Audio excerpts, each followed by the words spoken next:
한동훈 이재명, 이재명 한동훈 당대표 회담 이게 사실은 엊그제 열렸어야 되잖아요. 그렇죠. 근데 이재명 대표의 이번 때문에 지금 미뤄졌는데 일단 부산될 수도 있다 이런 우려가 어제 오늘 좀 부쩍 나오긴 나오는데 어떻게 보세요? 그러니까 아예 안 열릴 수도 있는 거 아니 결렬되는 거 아니냐? 근데 만약에 무산되면 그 책임은 100% 전적으로 이재명 대표에게 있는 거 아니겠습니까? 왜냐하면 한동훈 대표는 여러 차례 그 박찬대 원내대표나 이재명 대표와 공개 토론을 제안을 했었고 뭐 특히 이제 무슨 뭐 이재명 대표의 사법 리스크에 대해서 논하자는 게 아니었잖아요. 그렇죠. 순수하게 그 정책에 대한 이야기들을 좀 해보자라는 거고 민생 정당을 표방하는 민주당이라면 여기에 대해서 한동훈 대표의 청에 응하지 않을 이유가 하등없다고 생각하거든요.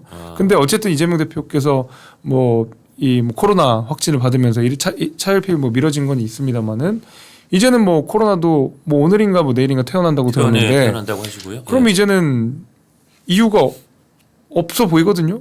그렇다 그러면은 저는 만약에 여기에 대해서도 한동훈 대표가 또 추가적으로 이렇게 이야기를 한 걸로 알고 있습니다. 그러니까 공개가 어려우면 비공개도 괜찮다.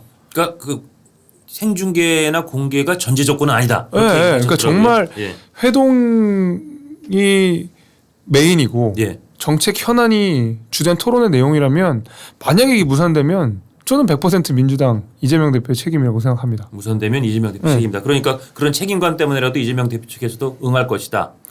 근데 말이 자꾸 좀 어쩐지 이렇게 확실하게 안 나와요. 그건 잘 모르겠습니다. 좀 한동훈 대표랑 1대1로 토론을 하는 것이 자신이 없는 건지 어쩐 건지는 모르겠습니다만 이렇게 속 시원한 응답은 좀 잘 안 나오는 것 같아요. 글쎄 말입니다. 그리고 이제 의제가 일단 금투세 같은 거는 한동훈 대표 계속 얘기하는 거지만 결국 하여튼 제일 미묘한 승부처 내지는 미묘한 걸림돌 결국은 이 타협을 봐야 되는 게 이 체병 특검인데 이게 지금 민주당이 그 한동훈 대표가 제안한 제3자 추천이라든지 제보 공작 의혹까지 받겠다. 그러니까 어제 이미 시간이 지났으면 26일까지 발의하 이런 식으로 이렇게 압박하고 그러고 있는데 이 특검법이 결국 이 대치 국면이 가장 큰 열쇠가 될 텐데 이걸 어떻게 열어야 될 거라고 보세요? 일단 환동훈 대표는 당대표 선거 때부터 지금까지 특검에 관해서 한 번도 입장 변경은 없었습니다. 그러니까 제3자 추천하는 특검, 그 제3자라고 하면 대법원장을 이야기하시면서 거기에 대해서 한 번도 입장 변화가 없었고 그에 대해서 재차 기자분들이나 아니면 정치권에서 한동훈 대표의 의중을 물어보는 질문들이 있었는데 늘 대답은 한결같았거든요. 나는 입장 변함 없다라고 한다는 것.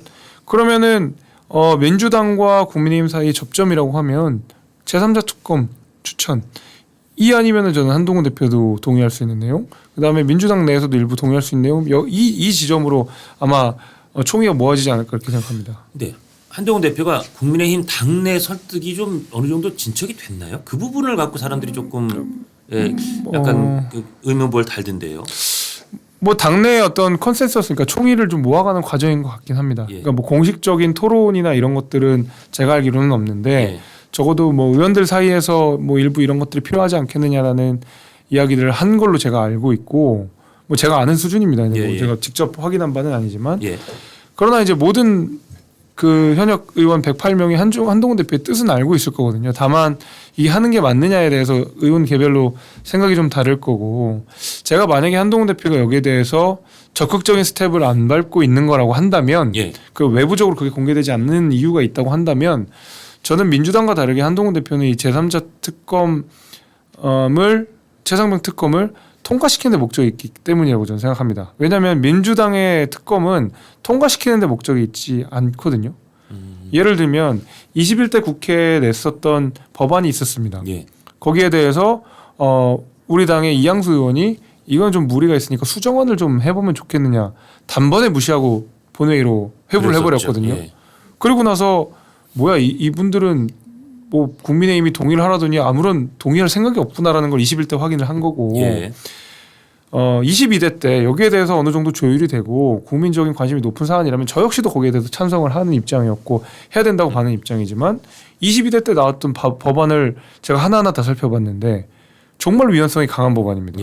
수사권 자체를 입법부가 갖게 될 수 있는 나쁜 소리를 남기는 위헌적인 요소가 담겨 있는 건데 이건 21대부터 더 강해진 거거든요. 그러니까 갈수록 더 위헌적이고 더 계약된 법안을 내놓는 경향이 있더라고요. 그럼요. 이거는 받지 말라고 내놓는 거죠. 그러니까 자꾸 거부권을 발동시키고 자꾸 통과가 안 되게 해서 뭔가 같은 다른 마일리지를 쌓는 거지 그럼요. 진짜 법안을 통과시키겠다는 목적이 아니라고 보시는 거군요. 그럼요. 그러면 최소한 21대 국회보다는 합리적인 수준으로 변화하는 모습을 보여주거나 예. 내지는 국민의힘과 토론하려고 하는 모습을 보여줬어야 되는데 예. 22대 국회 때도 어떻습니까? 그냥 일방적으로 통과시켰잖아요. 법사위 아마 우리 국민들께서 더 알고 계시겠지만 그 청문회 형식을 빌려서 뭐 사실상 뭐 군인들 겁박하고 뭐 내쫓고 모욕하고 그러면서 더 센 법안을 내놓고 통과를 시켜버렸다는 것은 민주당은 이 법안을 가지고 통과를 시키겠다는 의지가 아니라 예. 말씀하신 대로 다른 마일리지를 쌓겠다는 거거든요. 저는 그것과는 다르게 한동훈 대표는 본인의 공약이기도 하고 한 번도 입장 변경도 없었고 그런다 그러면 적어도 민주당과는 다르게 이 법안에 대한 국민들과의 약속을 지키는 게 최종적인 목적이 돼야 되고 예. 그러려면은 당내에서도 신중하게 설득을 해나가야 된다라는 아마 생각이 저는 있었다고 봅니다. 예. 있다고 봅니다. 근데 엊그제였나요?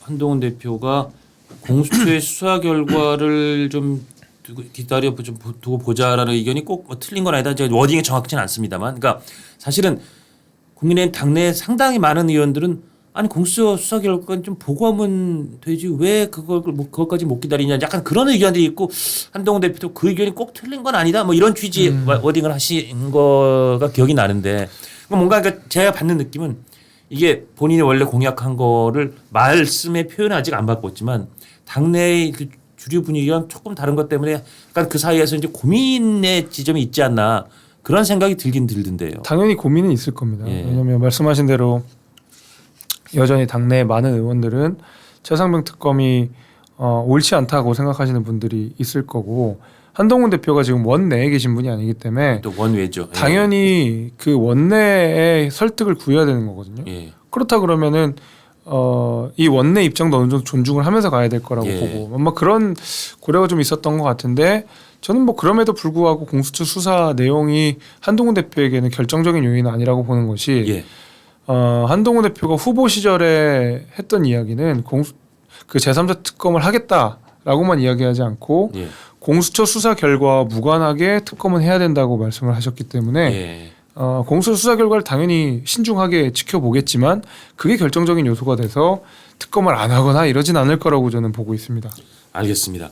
그리고 오늘과 어제 밤하고 오늘 이제 알려진 이 부분도 사실은 제가 뭐 사전에 좀 질문 드린다는 건 없었지만 어제 이제 방송 뉴스로 하고 오늘 아침 신문에 나온 의료 의정 갈등, 의료 대란이 막 예고되고 있는 이 상황 때문에 한동훈 대표는 올해 뽑는 의대생은 그대로 할 수 없지만 내년 거는 일단 좀 여러 가지 유급되는 사람이 생길 수도 있고 하니까 내년은 일단 그대로 예전처럼 뽑고 조금 그 다음에 시간을 갖고 이걸 논의해보자라고 이제 대통령실과 정부에 제안을 했는데 대통령실에서는 거부했다. 뭐 그런 보도가 나왔잖아요. 그리고 지금까지 나오는 거 없어 한쪽에서 그게 틀렸다는 얘기 안 나오고 보니까 대강 이 스토리가 맞는 것 같은데 이 사안은 어떻게 보세요?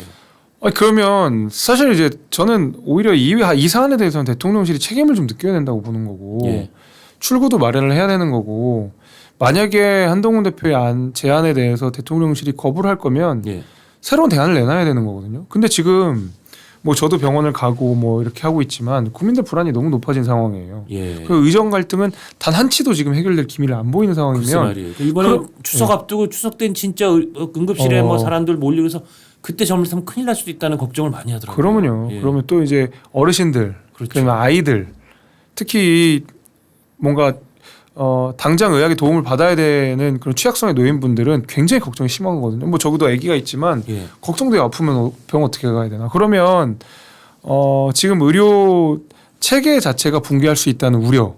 그리고 국민들이 제대로 된 치료를 못 받을 수 있다는 우려. 나아가서는 지금의 의료 시스템이 불가역적으로 망가질 수 있다라는 뭐 시스템상의 우려. 이런 것들이 지금 산재하고 있는 상황이고 그러면은 이 의정 갈등이 하루 이틀 된 문제가 아니고 제가 총선 치르기 한참 이전부터 이 문제가 거의 이제 뭐 반년을 훌쩍 넘어버린 그 총선 한 8, 9일 앞두고도 대통령이 한 50분 넘게 그 의정 갈등에 대한 얘기를 하신 것도 결국은 보는 사람에 따라서는 그 총선의 상당히 중요한 변곡점이었다라고 보는 사람도 있고요. 예. 그럼요. 그건 예. 너무 당연한 이야기고요. 그러니까 그러면 한동훈 대표의 안에 대해서 싫다 X 뭐 이 얘기 아니라 그러면 뭐 당정이 좀 조율을 해서 방안을 좀 만들어 보자. 뭐 그대로 가는 거는 지금의 정부 방침이랑 너무 다르니까 우리가 타협점을 찾아보자. 적어도 야당이랑 못하면 여당이랑 해야 되는 거 아니겠습니까? 그래서 저는 이렇게 무조건 분노감만 표출하는 방식으로는 아무것도 해결할 수 없다 이렇게 생각합니다. 하여튼 뭐 이건 뭐 여야나 당정의 문제를 떠나서 당장 저희도 제 주변에도 연세 드신 뭐 그렇습니다. 친구님 코로나 이런 게 걸리시고 다들 덜컥 겁이 나가지고 그렇습니다. 우리나라가 사실 다른 건 몰라도 이 비교적 합리적인 가격에 매우 우수한 의료 서비스를 받는 거는 정말 세계 최고 중 하나였는데 그게 지금 무너지는 것 같아서. 그럼요. 저는 이건 심각한 문제라고 생각하고 정부가 오히려 더 기민하게 대응해야 된다. 글쎄 말이에요. 예. 그렇게 생각합니다.